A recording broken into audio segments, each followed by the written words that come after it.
AG ನ್ಯೂಸ್ಗೆ ಸ್ವಾಗತ. ಮಹಾರಾಷ್ಟ್ರದಲ್ಲಿ ಕಾಂಗ್ರೆಸ್ ಸೋಲಿಗೆ ಬಿಜೆಪಿಗೆ ಕಂಟೈನರ್ನಲ್ಲಿ ದುಡ್ಡು ಬಂದಿರುವುದೇ ಕಾರಣ. ಚುನಾವಣೆಯಲ್ಲಿ ಗೆಲ್ಲಲು ನೋಟು ಎಣಿಸುವ ಮಷಿನ್ ಬಿಟ್ಟು ತೂಕದ ಲೆಕ್ಕದಲ್ಲಿ ಹಣ ಖರ್ಚು ಮಾಡಿದ್ದಾರೆ ಎಂದು ವಿಧಾನ ಪರಿಷತ್ ಶಾಸಕ ಬಿಕೆ ಹರಿಪ್ರಸಾದ್ ಗಂಭೀರ ಆರೋಪ ಮಾಡಿದ್ದಾರೆ. ನಗರದ ಕಾಂಗ್ರೆಸ್ ಕಚೇರಿಯಲ್ಲಿ ಮಾತನಾಡಿ, ಕರ್ನಾಟಕ ರಾಜ್ಯದಲ್ಲಿ ನಡೆದ ಉಪಚುನಾವಣೆಯಲ್ಲೂ ಕೂಡ ಬಿಜೆಪಿ ಅದೇ ರೀತಿ ದುಡ್ಡು ಖರ್ಚು ಮಾಡಿತ್ತು.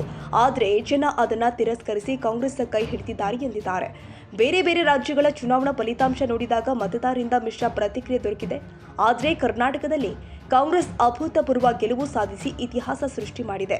ಚುನಾವಣೆಗೂ ಮೊದಲು ಬಿಜೆಪಿ ಗ್ಯಾರಂಟಿ ವಕ್ಫ್ ವಿಚಾರದಲ್ಲಿ ಅಪಪ್ರಚಾರ ಮಾಡಿ ಸುಳ್ಳು ವದಂತಿ ಹಬ್ಬಿಸಿತ್ತು. ಚುನಾವಣೆಗಾಗಿ ಇಡಿ ಬಳಸಿಕೊಂಡಿತ್ತು. ನುಸುಳುಕೋರರು ಬಂದಿದ್ದಾರೆ ಎಂದು ಬಿಜೆಪಿ ಸುಳ್ಳು ಸುದ್ದಿ ಹಬ್ಬಿಸಿ ಸೈನಿಕರಿಗೆ ಅವಮಾನ ಮಾಡಿತ್ತು. ಆದರೆ ಕರ್ನಾಟಕ ಮತ್ತು ಜಾರ್ಖಂಡ್ನಲ್ಲಿ ಕಾಂಗ್ರೆಸ್ಗೆ ಅಭೂತಪೂರ್ವ ಯಶಸ್ಸು ದೊರಕಿದೆ ಎಂದಿದ್ದಾರೆ.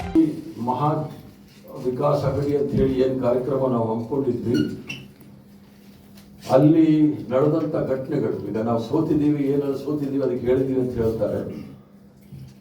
ನಾನು 50 ವರ್ಷಗಳ ಕಾಲ ನಿರಂತರವಾಗಿ ಒಂದೇ ಪಕ್ಷದಲ್ಲಿ ಕಾಂಗ್ರೆಸ್ ಪಕ್ಷವನ್ನು ನಡೆಸ್ಕೊಂಡು ಬಂದಿದ್ದೀನಿ. 90ನೇ ಇಸ್ವಿಯಿಂದ ಹಣಕಾಸು ವಿಚಾರದಲ್ಲೂ ಸಹ ಮುಂದ್ಕೊಂಡು ನಡೆಸಿರ್ತಕ್ಕಂಥವನು. ಯಾವ ಸಂದರ್ಭದಲ್ಲೂ ಸಹ ಒಂದು ರಾಜ್ಯದ ಚುನಾವಣೆಗೆ ಕಂಟೈನರ್ ಅಲ್ಲಿ ದುಡ್ಡು ಬಂದಿರಲಿಲ್ಲ. ಕಂಟೈನರ್ ಅಲ್ಲಿ ದುಡ್ಡು ಬರುತ್ತೆ ಅಂದ್ರೆ ಲೆಕ್ಕ ಹಾಕೊಳ್ಳಿ, ಅದು ನಿಮ್ಮ ಕೌಂಟಿಂಗ್ ಮೆಷಿನ್ ಅಲ್ಲೂ ಕೂಡ ಎಣಿಕೆ ಮಾಡದೆ ಬಂದಿರತಕ್ಕಂಥ ದುಡ್ಡು ತೂಕ ಹಾಕಿ ಹಣವನ್ನು ತೆಗೆದುಕೊಂಡು ಬಂದು ಯಥೇಚ್ಛವಾಗಿ ಹಣದ ಬಲವನ್ನು ತೋರಿಸಿದ್ದಾರೆ. ಆದ್ರಿಂದ ಹಿನ್ನಡೆ ಆಗಿರ್ತಕ್ಕಂಥದ್ದು ಬಹಳ ಸ್ಪಷ್ಟವಾಗಿದೆ. ಮತ್ತು ಮಹಾರಾಷ್ಟ್ರದಲ್ಲಿರ್ತಕ್ಕಂಥ ನೀವು ರಾಜಕೀಯ ಪರ್ಮುಟೇಷನ್ ಕಾಂಬಿನೇಷನ್ ಅಂತ ಏನು ಇಂಗ್ಲೀಷಲ್ಲಿ ಹೇಳ್ತೀವಿ, ಅದನ್ನು ನೋಡಿದಾಗ ಅಲ್ಲಿ ಪ್ರಬಲವಾಗಿರ್ತಕ್ಕಂಥದ್ದು ದಲಿತರು, ಮರಾಠರು ಮತ್ತು ಅಲ್ಪಸಂಖ್ಯಾತರು ಇರ್ತಕ್ಕಂಥ ರಾಜ್ಯ. ಚುನಾವಣೆ ಫಲಿತಾಂಶ ಬಂದಾಗ ಅಲ್ಪಸಂಖ್ಯಾತರು, ದಲಿತರು ಮತ್ತು ಮರಾಠರು ಡಿವೈಡ್ ಆಗಿದ್ದಾರೆ, ಅದು ಬೇರೆ ಪ್ರಶ್ನೆ. ಈ ಭಾಗದಲ್ಲೂ ಸಹ ಚುನಾವಣೆ ಅವರು ಗೆದ್ದಿದ್ದಾರೆ ಅಂತ ಹೇಳಿದ್ರೆ ಎಲ್ರಿಗೂ ಸಹ ಒಂದು ಸಂಶಯ ಬರುತ್ತೆ. ಆದ್ರಿಂದ ಮಹಾರಾಷ್ಟ್ರದಲ್ಲಿ ಆಗಿರ್ತಕ್ಕಂಥದ್ದು ವಿಚಾರ ಬೇರೆ.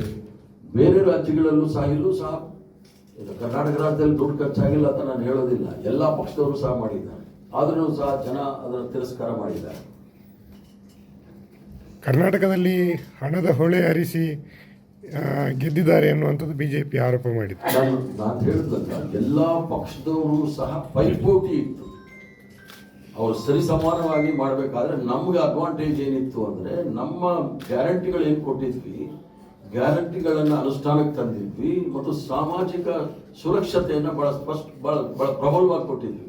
ಎಲ್ಲೂ ಸಹ 1.5 ವರ್ಷ ಆಯಿತು, ಎಲ್ಲೂ ಸಹ ಕೋಮುವಾದದ ಗಲಭೆ, ವೈಷಮ್ಯ ಅಥವಾ ಒಂದು ದ್ವೇಷವನ್ನು ಸಾಧನೆ ಮಾಡಲಿಕ್ಕೆ ನಾವೆಲ್ಲೂ ಸಹ ಅವಕಾಶ ಕೊಟ್ಟಿಲ್ಲ. ಶಾಂತಿ, ನೆಮ್ಮದಿಯಿಂದ ಸರ್ವ ಜನಾಂಗದ ಶಾಂತಿಯ ತೋಟ, ಇದಕ್ಕೆ ನಾವೆಲ್ಲರೂ ಸಹ ಸರಿಸಮಾನರು ಅನ್ನೋ ಭಾವನೆಯನ್ನ ನಾವು ಜನಸಾಮಾನ್ಯರಿಗೆ ಕೊಟ್ಟಿದ್ದೀವಿ. ಅದಕ್ಕೆ ಪ್ರಬಲವಾದ ನಂಬಿಕೆ ನಮ್ಮಲ್ಲಿ ಇಟ್ಕೊಂಡಿದ್ದಾರೆ. ಅಲ್ಲ, ರಾಜ್ಯದಲ್ಲಿ ಕಾಂಗ್ರೆಸ್ ಹಣದ ಹೊಳೆ ಹರಿಸಿದೆ ಅಂತ ಅವ್ರು ಯಾವ ರೀತಿ ಪೈಪೋಟಿ ಮಾಡಿದ್ರು ನೋಡಿ ಬಿಜೆಪಿ ಅವರು.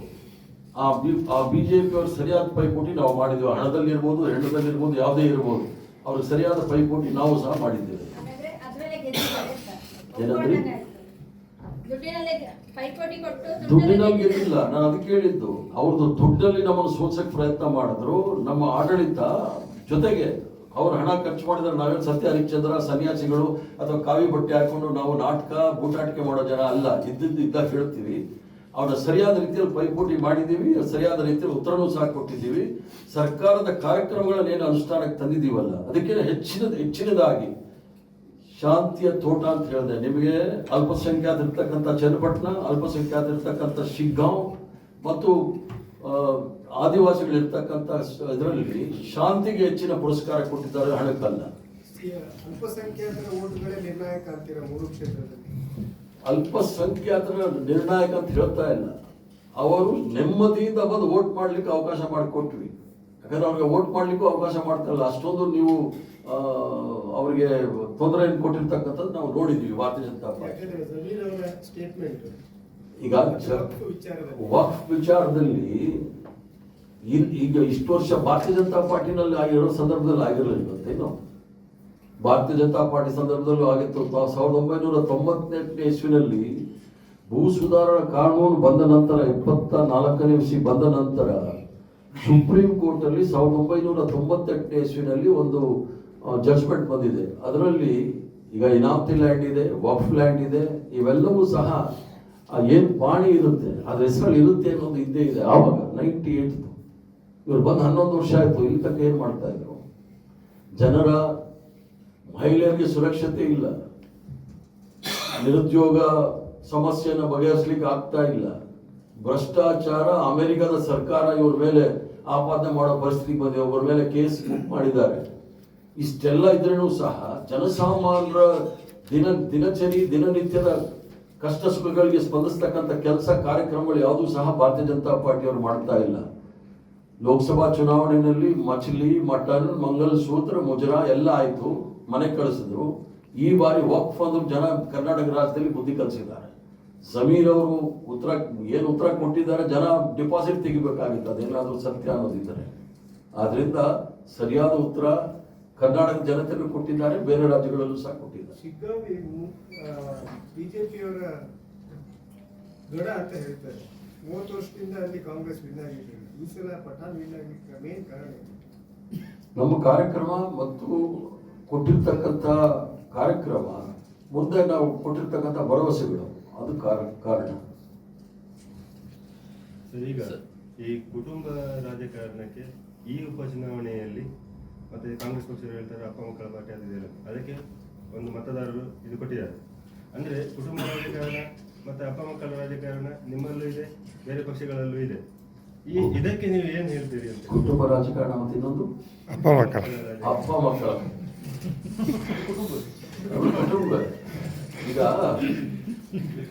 ಈ ಕಾಂಗ್ರೆಸ್ ಪಕ್ಷ ನಿರಂತರವಾಗಿ ಸತತವಾಗಿ ಅಧಿಕಾರದಲ್ಲಿದ್ದಾಗ ಭಾರತೀಯ ಜನತಾ ಪಾರ್ಟಿಗೆ ಒಂದು ರೀತಿಯ ಸ್ಲೋಗನ್ಗಳು ಮಾಡ್ತಕ್ಕಂಥದ್ದು ಒಂದು ಫ್ಯಾಷನ್ ಆಗಿತ್ತು.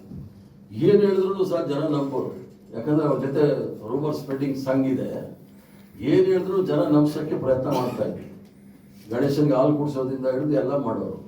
ಅದೇ ರೀತಿ ಜ್ಞಾನ ತಪ್ಪೋ ಅರಳು ಮರಳುನೋ ನಾವು ಕುಟುಂಬ ರಾಜಕಾರಣ ಅಂತಂದ್ರು, ಕಾಂಗ್ರೆಸ್ ಪಕ್ಷಕ್ಕಿನ್ನ ಡಬಲ್ ಕುಟುಂಬ ರಾಜಕಾರಣ, ಅಪ್ಪ ಅಮ್ಮ ರಾಜಕಾರಣ, ಅಮ್ಮ ಮಗ ರಾಜಕಾರಣ, ಇವೆಲ್ಲ ಇರ್ತಕ್ಕಂಥದ್ದು ಭಾರತೀಯ ಜನತಾ ಪಾರ್ಟಿನಲ್ಲಿ. ಜ್ಯೋತಿರಾಜ್ ಸಿಂಧ್ಯಂದೇ ತಗೊಳ್ಳಿ, ಅವರ ಅತ್ತೆ ರಾಜಸ್ಥಾನಲ್ಲಿ ಚೀಫ್ ಮಿನಿಸ್ಟರ್, ಇನ್ನೊಂದು ಅತ್ತೆ ಮಧ್ಯಪ್ರದೇಶ.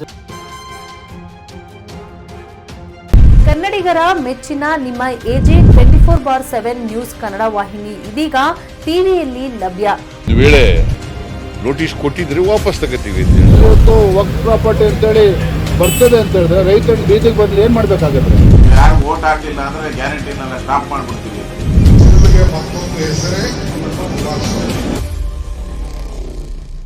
ಕರ್ನಾಟಕ ಮತ್ತು ದೇಶ ವಿದೇಶ 360 ಡಿಗ್ರಿ ಸುದ್ದಿ ಹಾಗೂ ಉತ್ತರ ಕರ್ನಾಟಕ, ಬೆಳಗಾವಿ, ಬಾಗಲಕೋಟೆ, ಧಾರವಾಡ, ಹಾವೇರಿ, ಗದಗ, ಬಿಜಾಪುರ ಜಿಲ್ಲೆಯ ಕ್ಷಣ ಕ್ಷಣದ ವಿವರವನ್ನ ಪಡೆಯುವುದಕ್ಕೆ AJ 24/7 ನ್ಯೂಸ್ ಕನ್ನಡ ವಾಹಿನಿಯನ್ನ ಲೈಕ್ ಮಾಡಿ, ವಿಡಿಯೋಗಳನ್ನ ಶೇರ್ ಮಾಡಿ, ಕಮೆಂಟ್ ಮಾಡುವ ಮೂಲಕ ನಮ್ಮ ವಾಹಿನಿಗೆ ಸಹಕಾರ ನೀಡಿ ಮತ್ತು ಚಾನೆಲ್ ಅನ್ನ ಸಬ್ಸ್ಕ್ರೈಬ್ ಮಾಡಿ.